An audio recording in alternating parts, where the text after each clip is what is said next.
एक बार फिर आप लोगों का स्वागत है आपके चैनल में जीडीएस क्लासेस में। यहाँ पर आपको बोर्ड पे दिख रहा होगा कि आज हमारा जो सीडीपी का टॉपिक है वो है भाषा और चिंतन का चैप्टर। और इस चैप्टर को हमने 2 पार्ट में कवर करने के लिए कहा था। पार्ट 1 ऑलरेडी अपलोड हो चुका है। आप उसकी वीडियो देखना चाहते हैं तो इसी वीडियो के डिस्क्रिप्शन बॉक्स को अवश्य चेक करिएगा, आपको वीडियो की लिंक मिल जाएगी। इसके अलावा सीडीपी के जो बाकी प्रीवियस चैप्टर्स हैं उसकी भी वीडियो के लिंक आपको इसी वीडियो के डिस्क्रिप्शन बॉक्स में मिल जाएगी। तो आज हम पार्ट 2 देखेंगे इसी चैप्टर का और बताएंगे इसमें कि इस टॉपिक में, क्योंकि भाषा और चिंतन को हमने पार्ट में रखा था। पार्ट 1 में भाषा को हमने देखा था और पार्ट 2 में हम चिंतन के बारे में देखेंगे। तो वीडियो को पूरा देखिएगा और कमेंट करके बताइएगा वीडियो आपको कैसे लगी। वीडियो पसंद आएगी तो वीडियो को लाइक करिएगा, शेयर करिएगा, चैनल को सब्सक्राइब कर दीजिएगा।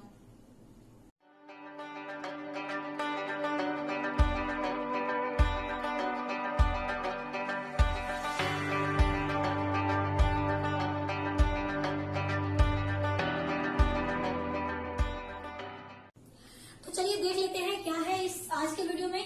तो हमने कहा था कि आज के वीडियो में हम कवर करेंगे इस चिंतन को, यानी थॉट को।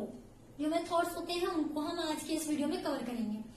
तो आप यहाँ पर पहले बता दें कि आखिर चिंतन क्या है। तो चिंतन एक विश्लेषणात्मक पद्धति है और कहीं न कहीं जो मानव स्वभाव है उसकी ये एक सामान्य प्रक्रिया है।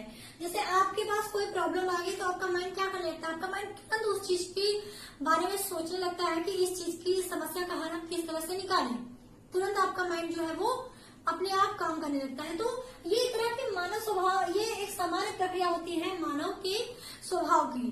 तो इंसान क्या होता है, वो हमेशा उसके माइंड में कहीं न कहीं हमेशा कुछ न कुछ चीजें चलती रहती है, वो कुछ न कुछ चीजें सोचता रहता है, चिंतन करता रहता है। तो ये मानव की एक स्वाभाविक प्रक्रिया के अंतर्गत आता है। इसके अलावा ये निर्भर किन किन की चीजों पे करता है, तो ये 2 मानसिक संरचनाओं पर निर्भर करता है। एक तो ये संकल्पना पर, दूसरा तर्क पर। वीडियो बहुत ज्यादा इम्पोर्टेंट नहीं भी कहूंगी और हाँ भी कहूंगी, क्योंकि इसमें बहुत ज्यादा चीजें नहीं पूछता है। मैं बताऊंगी अभी क्या चीजें इसमें से आपको पूछ सकता है, ठीक है। तो अब देख लेते हैं संकल्पना और तर्क क्या क्या है। संकल्पना के बारे में थोड़ा सा देख लेते हैं और उस हिसाब से तर्क के बारे में देख लेते हैं। एक तो आप ये जान लो कि ये क्या है, ये एक तरह की विश्लेषणात्मक पद्धति है। चिंतन आपको पता चल गया तो ये आप इम्पोर्टेंट करके लिख सकते हैं, आपको ये पता होना चाहिए। अब बात करते हैं कि संकल्पना और तर्क क्या है। तो संकल्पना का ये शब्द कॉन्सेप्ट, तो कॉन्सेप्ट जो शब्द है आप हिंदी में तो नहीं लेकिन इंग्लिश में बहुत ज्यादा यूज करते होंगे जहाँ पे रेगुलर लाइफ में। तो कॉन्सेप्ट जैसे कोई भी अगर हमको अपने कॉलेज में या स्कूल में कुछ प्ले वगैरह करना होता है तो हम ये पूछते हैं कि कॉन्सेप्ट क्या है इस चीज का। या फिर हमको कोई फाइल बनाना होती है, कोई भी फाइल बनानी होती है तो हम कहते हैं ना इसका कॉन्सेप्ट क्या है, किस चीज पर हमको फाइल बनानी है। तो कॉन्सेप्ट का मतलब आप समझ रहे होंगे। तो ये जानते हैं कि आखिर है क्या।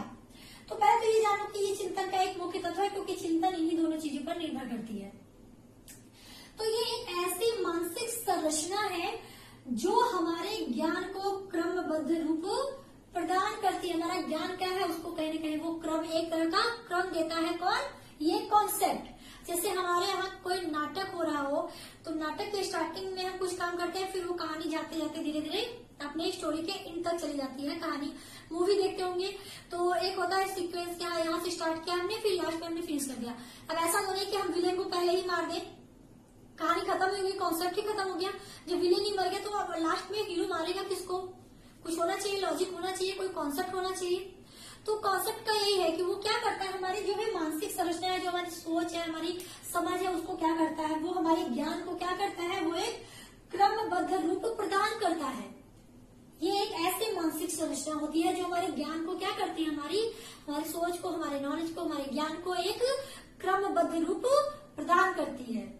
और जैसे मानसिक संरचना क्या है आप ये कह सकते हो, जैसे कोई भी आप किसी के भी लक्षण को, जैसे किसका लक्षण क्या है, खट्टा है, मीठा है, तीखा है, या किसी भी चीज, किसी के भाव को कि हंसमुख है, ये गुस्सा करने वाला है, बहुत दयालु है, ठीक है, उसका भाव कैसा है। या फिर 2 या फिर अधिक वस्तुओं के बीच क्या करता है, वो संबंध स्थापित करने की बात कहीं न कहीं इस कॉन्सेप्ट के अंतर्गत की जाती है। 2 चीजों के बीच संबंध स्थापित करना या किसी के लक्षण को बताना, लक्षणों के बीच संबंध स्थापित करना और किसी के भावों के बारे में बात करना। तो किसी भी चीज के, किसी के लक्षण को या किसी चीज के भाव को या 2 या 2 से अधिक वस्तुओं के बीच संबंध आदि की बात हम किसके अंतर्गत करते हैं, इस कॉन्सेप्ट के अंतर्गत करते हैं। तो अब ज्यादा विस्तार में मत जाओ, आप इतना जान लो कि ये क्या करता है, हमारी मानसिक सोच, हमारा जो मानसिक ज्ञान है, हमारा जो सोच है, हमारी जो नॉलेज है, उसको ये क्रमबद्ध रूप प्रदान करता है। और इसके अलावा ये वस्तुओं को, क्रियाएं, विचारों व जीवित प्राणियों का प्रतिनिधित्व करता है। ठीक है, बस इतना है। ये एग्जाम में आपको पूछने वाला बहुत नहीं है, तो आप इसके ज्यादा परेशान ना हो कि क्या है, बहुत ज्यादा इजी चीज है। बस आप समझ जाओ स्टोरी वाली चीज से कि ये क्या कर रहा है, एक स्टोरी, एक कॉन्सेप्ट रख रहा है। बिना कॉन्सेप्ट की कोई चीज हम नहीं करते हैं। तो हमारी चिंतन क्या है, कहीं ना कहीं कॉन्सेप्ट पर निर्भर करती है। तो ये तो हो गया कॉन्सेप्ट। फिर आता है तर्क। ये भी इम्पोर्टेंट नहीं है, बस आप जानो कि ये क्या है। तो चिंतन का ये एक मुख्य पक्ष होता है चिंतन, क्योंकि ये चिंतन चिंतन जो है वो तर्क पर भी निर्भर करती है। तो ये क्या है, चिंतन का एक मुख्य पक्ष है। इसके अलावा क्या है, ये एक उद्देश्य पूर्ण होता है। ठीक है, जो तर्क होता है वो उद्देश्य पूर्ण होता है तथा तथ्यों के आधार पर निष्कर्ष निकाला जाता है या फिर निर्णय लिया जाता है। कि हम तथ्य के आधार पर ही, जब हम किसी से आर्ग्यूमेंट करते हैं, लड़ाई करना नहीं, जब हम किसी से आर्ग्यू करते हैं तो हमेशा हमारी जो सोच है वो हमारी डेवलप होती है, विस्तार होता है हमारी चीजों का, हमारे नॉलेज का। ठीक है, आर्ग्यू करना चाहिए। जब आप किसी चीज पे आर्ग्यू करते हैं तो आपकी ही समझ बढ़ती है, आपकी ही सोच बढ़ती है, आपका थॉट्स, आपकी सोचने की क्षमता बढ़ती है, आपका चिंतन की शक्ति बढ़ती है। तो ये क्या है कि ये हमारे क्या होता है कि ये एक उद्देश्य पूर्ण होता है। जब हम किसी से आर्ग्यू करते हैं तो उसका कुछ न कुछ उद्देश्य होता है। तो ये उद्देश्य पूर्ण होता है तथा तथ्यों के आधार पर निष्कर्ष निकाला जाता है या फिर निर्णय लिया जाता है। जो तर्क होता है वो तर्कपूर्ण विचार या समस्या के समाधान में हमेशा उपयोगी होता है। ठीक है, जो तर्क होता है वो हमेशा समस्या के समाधान में हमेशा उपयोगी होता है या फिर किसी तर्कपूर्ण विचार में हमेशा सहयोगी होता है और उपयोगी होता है। ठीक है, और जो आपके अधिकतर वैज्ञानिक है वो अधिकतर वैज्ञानिक इसी तर्क आगमन प्रकृति के होते हैं। तर्क तो आपको पता है क्या है, आगमन का मतलब जैसे क्या कहता है कि इन्होंने कहा कि आपके पास कोई ऑब्जेक्ट दे दिया, उस ऑब्जेक्ट से आपको क्या करना है, अपने निष्कर्ष तक जाना है, उसी को बोलते हैं आगमन। ठीक है, तो जो अधिकतर वैज्ञानिक है वो तर्क आगमन प्रकृति के ही होते हैं। ऐसा नहीं कि पहले उनको बता दिया जाए, नियम ही बता दिया, उनको पहले समस्या दी जाती है, फिर समस्या से फिर वो निष्कर्ष तक जाते हैं। तो ये हो गया तर्क के बारे में थोड़ा बहुत डिटेल। आपको एग्जाम में ये तो नहीं पूछता, ये पूछ सकता है कि संकल्पना और तर्क किस पर ये जो है वो चिंतन जो है वो किस पर निर्भर करता है, तो ये हो सकता है, पूछ सकता है। और ये भी पूछ सकता है कि जो चिंतन है कहीं न कहीं तर्क, ये पूछ सकता है कि जो चिंतन है उस पर तर्क का प्रभाव पड़ता है, तो डैश करके आपको पूछ सकता है, फिर इनमें ब्लैक्स करके इन दोनों के बारे में पूछ सकता है। इनके बारे में नहीं पूछता, लेकिन इनसे रिलेटेड और चिंतन को कोरिलेट करके क्वेश्चन वो पूछ सकते हैं। ज्यादा क्वेश्चन चिंतन पे नहीं बनता है, जो चिंतन से रिलेटेड क्वेश्चन बनता है वो बनता है इस सृजनात्मक चिंतन के ऊपर। तो सृजनात्मक चिंतन क्या है, ये चिंतन की एक नवीनतम तकनीक होती है। यानी बच्चों में किसी भी विषय को लेकर या किसी भी घटना को लेकर, किसी भी तथ्य को लेकर, किसी भी वस्तु को लेकर, यानी इन इत्यादि आदि को लेकर उनकी जो सोच है, किसी चीज को लेकर सोचने की जो उनकी क्षमता है, उसको वो एक नवीनतम दृष्टिकोण देता है।